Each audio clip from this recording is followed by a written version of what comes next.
درنو کتونکو ښه چارې مینه او سلامونه. نن بیا ستاسو په خدمت کې د یو نوي ویډیو سره حاضر یم. پر روان وضعیت باندې خبره کوو. په واقعیت کې دا وخت په پاکستان کې نااعلان شوې دیکتاتوري ده. یو ډول کنټرول دیموکراسي ده. عدالتونه دومره بېوس او بې اختیاره دي چې شپږویشتم آییني بیل په عدالت کې بحث ورباندې کیږي. حکومت د 20 آییني بیل د راوړلو پروسس مکمل کړي. 20 آییني ترمیم د جنرال ضیاءالحق تر 8 آییني ترمیم زیات ظالمانه او خطرناک په دې دی چې د سیاسي په ځانګړې توګه د مزاحمتي مبارزې کارمندانو نادره کول، وژل، په زندانونو کې ساتلو ته به قانوني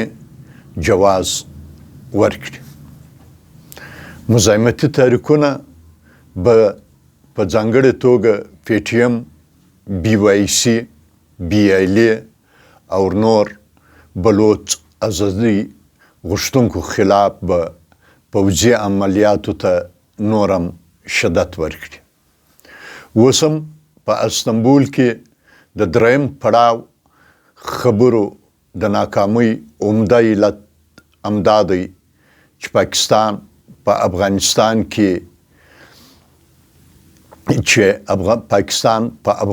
پورې تور پورې کوي چې افغانستان پاکستان مخالف ډلې ساتي، امې روزي. او دا د خندا ډک ټکی دی او په کلیواله اصطلاح په پردي واده کې سپي په کاڼو وشتل دي. پاکستان که د TTP پر پایلټونو نیوکه کوي یا سر ټکوي، نو د پېښور د ارمي پبلک سکول د ماشومانو قاتل احسان الله احسان خو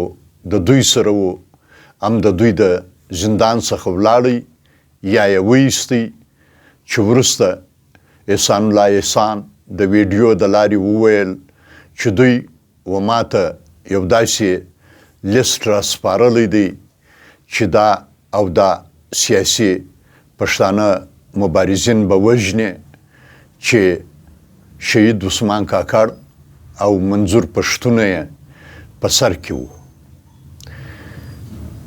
د TTP علاوه پاکستان مخالف ډلو کې بلوچ ازادي غوښتونکي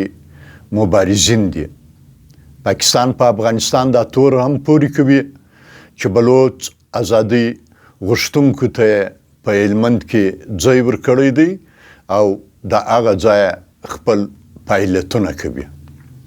دا داسې چې په اوس چې په 2021 کې طالب شاهي په افغانستان کې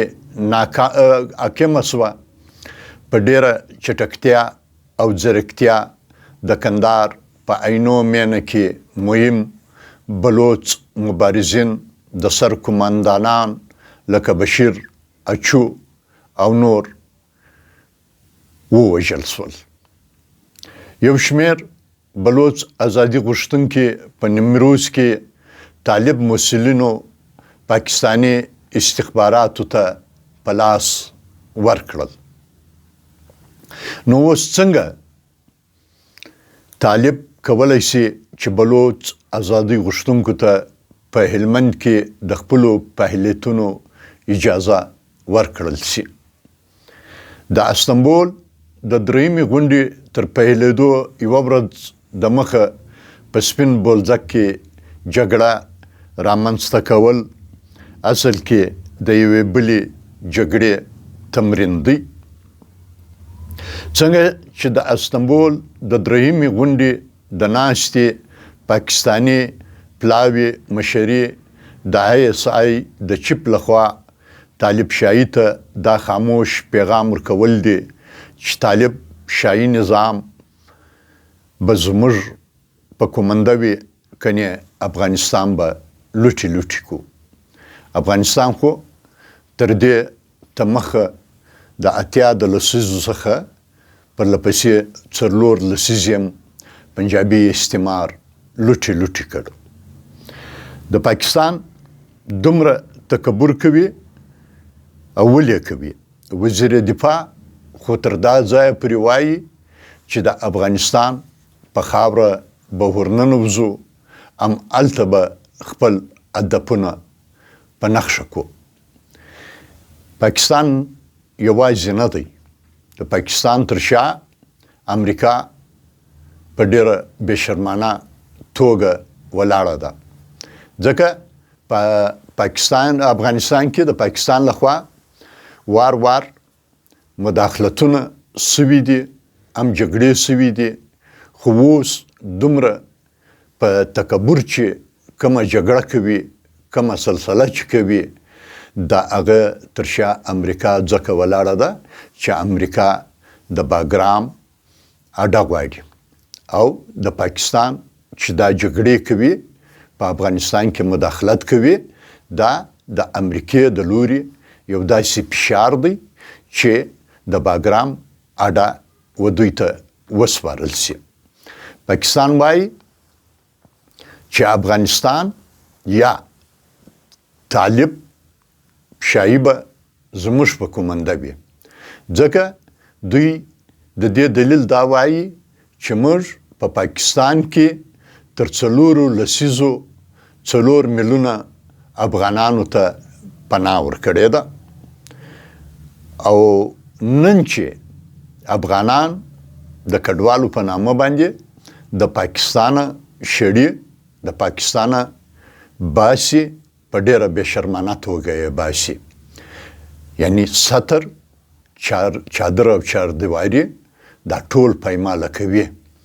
او په جیلونو کې یې ساتي او ګاډیانې په ډکوي، پر باډرونو باندې بې سر و بې سامانه د خدای په هیله باندې پراته وي. نن هم تاسو د بولدک او د تورخم باډر کتلی شئ چې تړلي دي، خو افغانان په بېشمېره انداز، په بېشمېره تعداد ښځې، ماشومان، سپین ږیري، ناجوړ ټول د خدای په اسره پراته دي. نه د خوړلو شی لري، نه د سر پناه کولو ځای لري. خو بیا هم پښتانه ځوانان خصوصا د پی ټي ایم مبارزین دوی ته د 2 وخت خواړه ورکوي او د دوی زیرمه کوي. ځکه پښتون افغان دا د یو وجود یوه ساه یوه وینه ده. دا ځکه پاکستان او پاکستانی چارواکي نن په دې باندې پوهېدلي دي چې دا یو دي او د دوی د پنجابي ذهنیت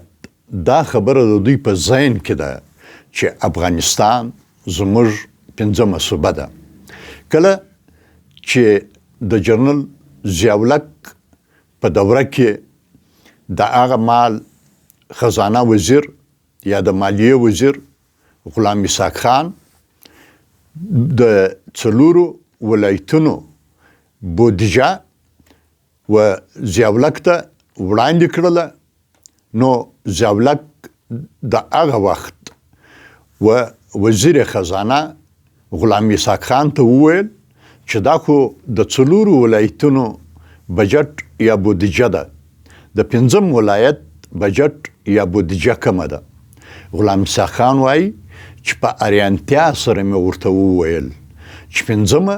صوبه بیا کمه ده، ولې ده راته ویل چې افغانستان. نو ځکه د دوی په ذهنیت کې نن هم دغه خبره ده چې افغانستان موږ 5مه صوبه ده، هلته چې کوم حکومت راځي هغه به زموږ په خوښه وي. خو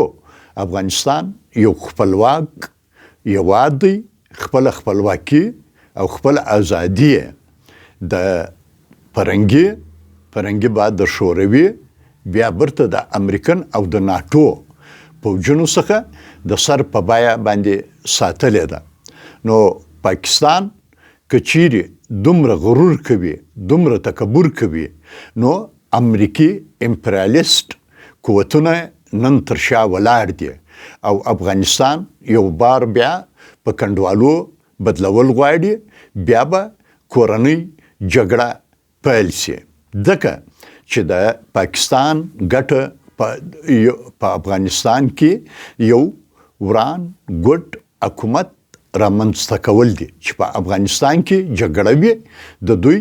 ډالري تجارتي جګړه به دوام کوي خو دا داسې خوب دی چې پرونو سترګو لیدل دی ځکه افغانان خپل خپلواکي همیش د خپل سر په بیه باندې ساتلې ده او همیش به هم دا خپلواکي ساتي او ځکه چې حالات دومره ګډوډ دي چې د ټول پاکستان څخه بیا لکه دوی چې څنګه پښتون یا پښتونخوا بلوچ یا بلوچستان سندۍ یا سند دا دوی خپل مستمره ګرځولې ده همداسې د افغانستان څخه دوی خپل مستمره جوړول غواړي او یو ړنده جګړه بیا تپل غواړي چونکه د پاکستان خپل سیاسي حالات دومره ګډوډ دي که د پښتونخوا حالات وګورو که د بلوچستان حالات وګورو د څو ورځو څخه په بلوچستان په ټول بلوچستان کې د یو دفعه یو سل څلور څلوېښت تپل شوې ده د دې یو سل څلور څلوېښت دفعه دا د انګریز جوړ شوی قانون دی چې نن هم پاکستان کار جناخلی او دا د په یو سل څلور څلوېښت د سیاسي مبارزینو او کارمندانو خلاف کاروي په یو سل څلور څلوېښت دفعه کې پنځه کسان یو ځای نشي راټولېدلی نه د خپلو حقونو غوښتنه کولی شي که چیرې داسې وکړي بیا به دوی زندانونه جنډه کوي نو ځکه د بلوچستان حالات که موږ وګورو 2-3 ورځې مخکې دلته د پی ټی آی عمران خان خلک مبارزین راوتلی وو چې خپل احتجاج کولو د هغه دپاره دوی په دونه بېشرمانه سترګو سپینو سترګو باندې د بلیلي سره روغ سړک ویجاړ کړ موټران یې بند کړل تګ راتګ یې بند کړل خلک دومره په عذاب دي چې د یوه ځای څخه بل ځای ته سفر نشي کولی خپله دغه د بلوچستان حکومت چې قانون پوهانې یو جعلي حکومت نوموي دوی تر خپلو ششمحلونو پورې محدود دي نه د خلکو منځ ته تللی شي نه د خلکو جایزې غوښتنې ته رالل کولی شي ځکه چې دوی ته هر څه لیکلي ورکول کیږي او هغه لیکلي دوی د بلوچستان حکومت وزیر اعلی په ظاهره ناست دی خو د بلوچستان حکومت چې کنټرولوي هغه د دې صوبې کور کمانډر کنټرولوي نو د داسې حکومت څخه د خیر توقع کول چې دا به د مار پښه پرې کول وي خو حالات دومره بیړني دي چې بالکل دا ټیم د بلوڅو مبارزینو جګړه چې د غرونو څخه شارونو ته راغله په شارونو کې خپل فعالیتونه کوي او حکومت دومره بېوسه دی چې پر قدم قدم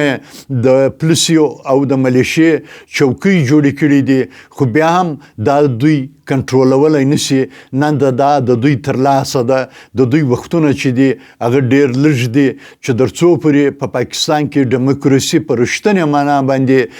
عملي شوې نه وي تر هغو به دغه ورانکارۍ و دغه درپدرۍ و دغه کیسې به روانې وي